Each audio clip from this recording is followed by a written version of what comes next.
What up, YouTube? My name is Cheryce. Welcome to RyceTV. Glad that you're here. This is my Game of Thrones Season 6, Episode 1, The Red Woman Review. I'll be reviewing this episode scene by scene moments. Just be careful of spoilers if you have not seen this episode. The first scene, Game of Thrones picks up where it left off, at the Wall.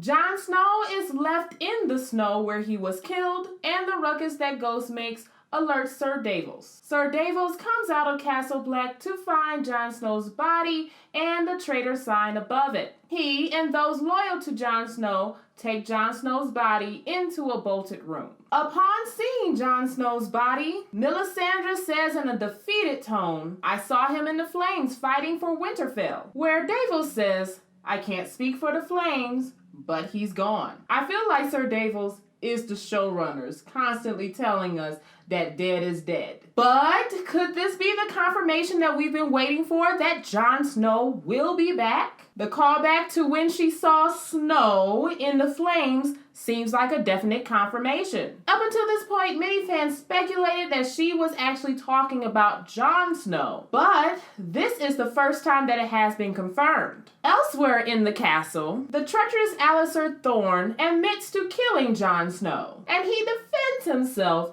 saying Lord Commander Snow did what he thought was right. I have no doubt about that. But what he thought was right would be the undoing of us. Well, at least he recognized Jon's good intentions. Back in the bolted room, the loyalists decide to get help from the wildlings, and they send Edison to fetch them. In Winterfell, Ramsay grieves over Miranda.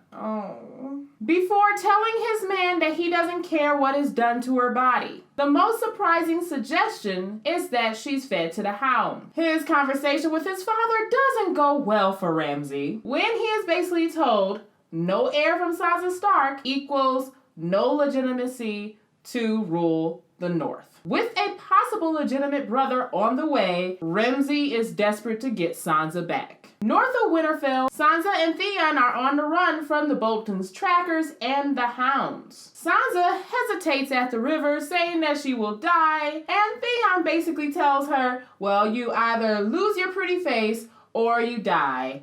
Make up your mind. And of course, she chooses her pretty face. After they get over the river, the Bolton's trackers and the hounds close in on them. Theon tells Sansa to go north, saying that Jon Snow is Lord Commander of Castle Black. He will protect you. Oh, if only he knew. Jon Snow really knows nothing now. Theon surrenders himself in hopes to distract the trackers and the hounds away from Sansa, but they do not fall for his trick. They find her, and one of the trackers tells Theon, I can't wait to see what part of you Ramsay cuts off this time. And just when it starts to look bleak for Sansa and Theon, here comes Brienne of Tarth and Podrick to the rescue. And may I add that Podrick has definitely improved his sword skills. After Brienne cuts the last tracker's throat, she lays down her sword in front of Sansa and begins to take her long-awaited oath. And Sansa, with some help from Podrick, recites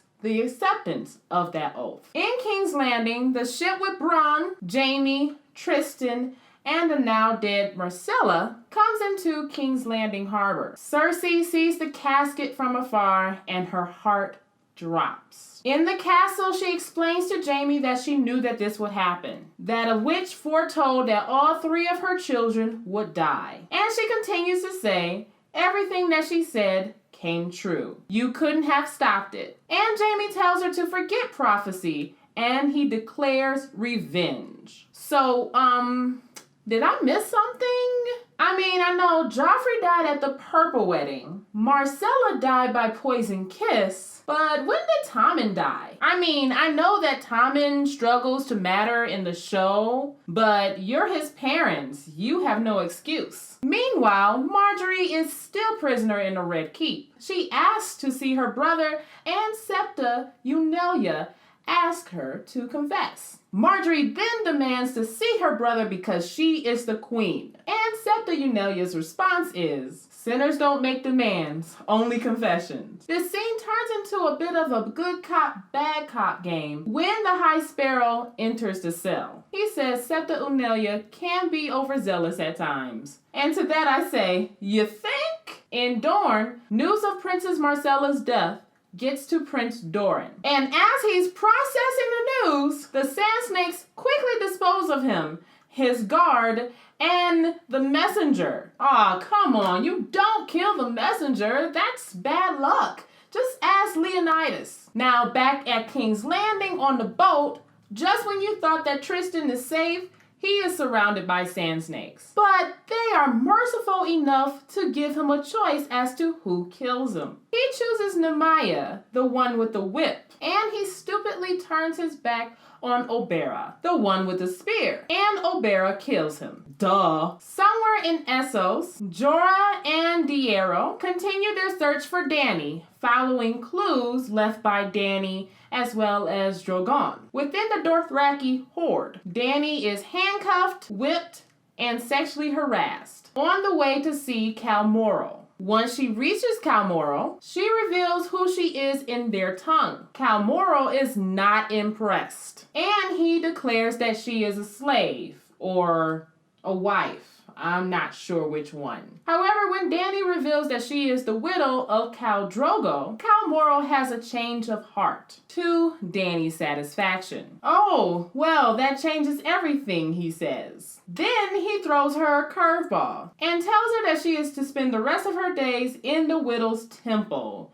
which probably is as good as it sounds. And in Bravos, Arya is minding her business, continuing her training to be a no one as a blind beggar, and Wave comes along and basically beats her with a stick. I mean, she gives Arya a stick to defend herself, but it's not a fair fight. Back at the wall, negotiations begin for Jon Snow's body, still through the bolted door. The treacherous Sir Alistair Thorne offers Davos and Melisandre safe passage to the south with mutton, but Davos is not buying it, and he realizes that he doesn't have the numbers to go against the rest of the Night's Watch, but he has Melisandre, though I'm not sure how much she is in a fighting mood these days, as she shows her true age while crawling into bed. It was a tough day for her. Who can blame her? And that's where I'll end this video. If you like this video, please leave this video a like and a share.